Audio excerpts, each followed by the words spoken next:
లగచర్ల గ్రామంలో ప్రస్తుతం పూర్తిగా ప్రశాంతమైనటువంటి వాతావరణం కనిపిస్తుంది. ఎక్కడ చూసినా నిర్మానుష్య వాతావరణమే తలపిస్తున్నటువంటి పరిస్థితి. పూర్తిగా ఒక్కసారిగా ప్రశాంతంగా ఉండేటటువంటి ఈ గ్రామంలో గొడవ జరగడం, గొడవ అనంతరం కూడా పెద్ద ఎత్తున పోలీసు బలగాలు రావడం, చాలామంది వ్యక్తుల్ని కూడా అరెస్ట్ చేయడం, తర్వాత తదితర ఘటనలు జరిగిన నేపథ్యంలో ప్రస్తుతానికి కూడా ఇప్పటి వరకు కూడా ఈ గ్రామస్తులంతా కూడా కొంత ఆందోళన చెందుతున్నటువంటి పరిస్థితి అయితే చాలా క్లియర్గా కనిపిస్తుంది. ఎటు వెళ్ళినా ఏం చేసినా ఏ వైపు వెళ్ళినా కూడా పూర్తిగా రోడ్లన్నీ ఖాళీగా కనిపిస్తున్నాయి. ఏంటి దగ్గర చూసినా కూడా పెద్దగా ఎవరు కూడా స్థానికులు కనిపించినటువంటి పరిస్థితి. పూర్తిగా గ్రామం అంతా కూడా కొంత నిర్మానుష్యమైనటువంటి వాతావరణాన్ని తలపిస్తున్నటువంటి పరిస్థితి. ఎందుకంటే ఇప్పటికే గొడవలు జరగడం జరిగింది. అంతేకాకుండా పూర్తిగా పోలీసు బలగాలు కూడా వచ్చి చాలామందిని కూడా అదుపులోకి తీసుకున్నటువంటి పరిస్థితి. ఆ తర్వాత ఎవరైతే ప్రత్యక్షంగా గొడవలో పార్టిసిపేట్ చేశారో వారిపై కేసులు నమోదు చేశామంటూ కూడా పోలీసులు తెలియజేసినటువంటి పరిస్థితి. ఆ తర్వాత అదుపులోకి తీసుకున్నటువంటి వ్యక్తుల్ని కూడా వదిలిపెట్టినటువంటి పరిస్థితి. కాబట్టి ఇప్పుడు ఈ గ్రామంలో ఎవరైతే ఉంటారో వారంతా కూడా యువతగా మాత్రం ఎక్కడ కూడా కనిపించట్లేనటువంటి పరిస్థితి. ఎందుకంటే మళ్ళీ ఏ క్షణాన పోలీసులు వస్తారో, ఏ క్షణాన ఎటువంటి గొడవ జరుగుతుందో అనేటటువంటి ఒక ఆందోళనకరమైనటువంటి వాతావరణం అయితే ఇక్కడ కనిపిస్తుంది. ఎక్కడో చోట ఎవరో ఒకరు మాత్రమే రోడ్లపై కనిపిస్తున్నటువంటి పరిస్థితి. కొంతమంది స్థానికులు కూడా ఉన్నారు, వారితో మాట్లాడిద్దాం. అన్న చెప్పండి, ఏం పేరు మీకు? నా పేరు బుగ్గయ్య గౌడ్. ఏంది ఎట్లుంది పరిస్థితి ఊర్లో ఇప్పుడు? భయాందోళనగా ఉన్నారు పబ్లిక్, ఎవ్వరు ఊళ్ళో ఉంటలేరు. ఎప్పుడు వచ్చి ఏ క్షణాన పోలీసులు నైట్లో 1 గంటలకు 2 గంటలకు వచ్చి తలుపులు దాన్ని ఆడపిల్లన్న మగపిల్లల్ని తీసుకొని పోతున్నారు. భయాందోళన, ఎవ్వరు ఊళ్ళో ఉంటలేరు. భయంగా హైదరాబాదు, బొంబాయి అంతా పారిపోతున్నారు. ఊళ్ళో ఎవ్వరు లేరు. భయంగా ఉంది. ఎవరు మాట్లాడడానికే భయపడుతున్నారు. అంటే గతంలో ఎప్పుడైనా జరిగిందా మీ ఊర్లో ఇటువంటి గొడవ? ఎప్పుడు జరగలేదు ఇలాంటి గొడవ, మేము వినలేదు, చూడలేదు. అంత భయంకరంగా ఉంది ఊరైతే. ఎప్పుడు జరగలేదు ఇలాంటిది. ఇప్పుడే ఫస్ట్ టైం. నాకు తెలిసి ఎప్పుడు జరగలేదు ఈ తెలంగాణలో కానీ ఎక్కడ నేను చూడలే. అంత ఇలాంటి గొడవ జరగలే, ఇప్పుడు జరిగింది. ఇప్పుడు ఏంది పరిస్థితి ఊర్లో? యూత్ కానీ మిగతా ఎవరు కనిపించట్లేదు, రోడ్లన్నీ కూడా ఖాళీగా కనిపిస్తాయి. ఎట్లున్న పిల్లలు ఉంటారు, ఇలాంటి గొడవలు జాబులు రావు, ఆ భయంకి అందరు వెళ్ళిపోతున్నారు. పేరెంట్సే పంపిస్తున్నారు. పోలీసు వాళ్ళు ఎప్పుడు వచ్చి తీసుకుపోతారు. మళ్ళీ జాబులు వచ్చే పిల్లలు ఉంటారు, కేసులు తిరిగితే జాబులు రావు. ఆ భయంకి పేరెంట్సే పంపిస్తున్నారు. బ్యాగులు అన్ని బట్టలు చదువుకొని బొంబాయి హైదరాబాద్ వెళ్ళిపోతున్నారు. ఎవ్వరు లేరు.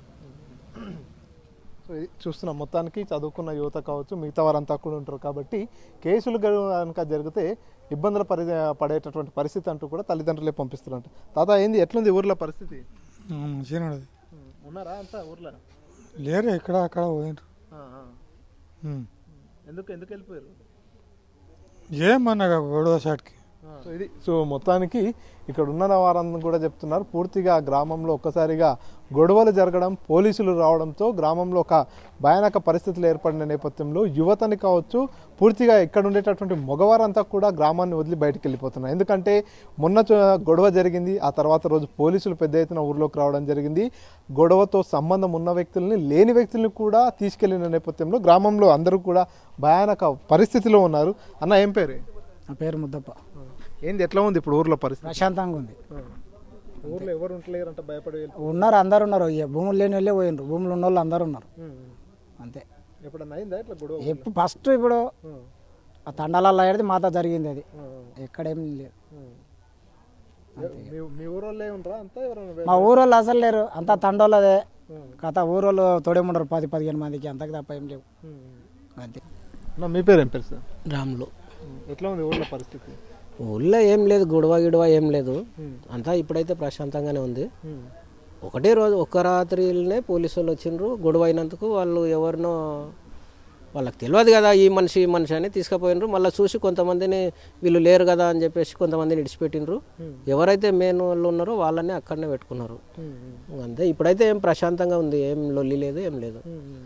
వీళ్ళు ఈ అడవిలో భయపడి ఇండ్లు తాళాలు వేసి ఎక్కడో వెళ్ళిపోతున్నారు. అంతే తప్ప ఇక్కడ పోలీసు వాళ్ళు గిట్ట ఇంకా మళ్ళీ ఒక్కసారి గిట్ట ఏమి ఇబ్బంది పెట్టలేదు.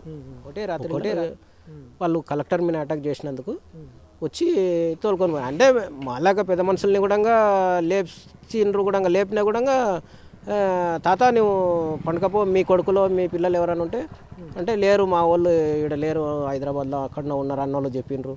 ఎవరన్నా ఉంటే కూడా కొడుకుల్ని తోలుకొని పోయినరు. మళ్ళీ వాళ్ళు ఏమి దీంట్లో ఇన్వాల్వ్ కాలేదు కదా అని చెప్పేసి వదిలిపెట్టేసిండ్రు. అంతే, ఇప్పుడైతే ప్రశాంతంగానే ఉంది. అంటే ఇప్పుడు జరిగిందా గతంలో మీ ఊర్లో ఎటువంటి గొడవలు కానీ? గతంలో ఇటువంటి గొడవలు ఎప్పుడు జరగలేదు, అసలు మేము చూసినప్పటి నుంచి జరగలేదు. ఊరు అసలు ప్రశాంతంగా ఎలక్షన్ వచ్చినా ఏమొచ్చినా ఈ పార్టీ ఆ పార్టీ అనకుండా ఎలక్షన్ 4 రోజులు ఎవరిది వాళ్ళు చేసుకుంటుండ్రు. మళ్ళీ ఎలక్షన్ అయినా తెల్లారి అంతా కలిసిమెలిసే ఉంటుంటే ఇంత చిన్న గొడవలు కూడా రాకుండే మా తాన. గొడవ అంతటికి సురేష్ అనేటటువంటి వ్యక్తి మీ ఊరు అబ్బాయి వెళ్ళి కలెక్టర్ని పిలిచినందుకే గొడవ అయింది అంటున్నారు. ఎందుకు అంతే? అతను ఇంటెన్షనల్గా పిలిచాడా లేకపోతే ఊర్లో మీరు అందరు ఉన్న వాళ్ళంతా డిస్కస్ చేసినందుకు పిలిచాడు? అదేం తెలియదు సార్ మాకు. మాకేమైందంటే నాకు 1 ఎకరా వర్షాన్ని ఉంది, కోసుకొచ్చి ఇంటికాడ పోసుకున్నా, ఒడ్లు నేర్పుకున్నాము, ఇల్లు పూస్తున్నాం. అదే మాకు దేవుని కాడికి పూజ పెట్టాలి అనుకున్నాం, ఇల్లు పూస్తున్నాము. అయితే ఏమైంది, వాళ్ళు రేపు కలెక్టర్ వస్తాడనగా డబ్బు పెట్టి స్టార్ట్ ఇచ్చిండ్రు. ఎవరైతే భూములు పోయినోళ్ళు ఉన్నారో వాళ్ళే మేము వస్తున్నాము, మీ అభిప్రాయం ఏందో చెప్పాలి అని చెప్పేసి వాళ్ళు రాత్రి డబ్బు పెట్టి స్టార్ట్ ఇచ్చిండ్రు. అదే భూమి పోయినోళ్ళని మట్టుకే రమ్మన్నారు వాళ్ళు. అయితే వాళ్ళు ఊరు విడిచి 2 కిలోమీటర్ల దూరంలో వాళ్ళు చేసిండ్రు. అదే ఊళ్ళో ఇటువంటి గొడవలు అవుతాయని చెప్పేసి అక్కడ వేసిండ్రు. వీళ్ళు ఎవరు పోలేరు, ఆ తండోళ్ళు కానీ ఇక్కడోళ్ళు అక్కడోళ్ళు ఈ భూములు పోయిన వాళ్ళు అంతా వచ్చి ఇన్నే టెంట్ వేసుకొని ఇన్నే ఉన్నారు. నేను ఆ రోజు ఇక్కడ రాలేదు, తెలియదు. అయితే టెంట్ కూడా కనిపించే కదా. అయితే ఇక్కడ వచ్చిండ్రు. వచ్చిన తర్వాత వాళ్ళు అక్కడ ఎవరు పోలేదని చెప్పి ఈ సురేష్ అయినా ఆడికి పోయిండంట. టీవీలో చూసినాం, ఇది మాకైతే తెలియదు. పోయి ఆడ సార్తో మాట్లాడి తోలుకొచ్చిండ్రు. కలెక్టర్ సార్తో మాట్లాడుకొని తోలుకొచ్చిన తర్వాత వాళ్ళు సరే తోలుకొచ్చినావు ఓకే అంతవరకు.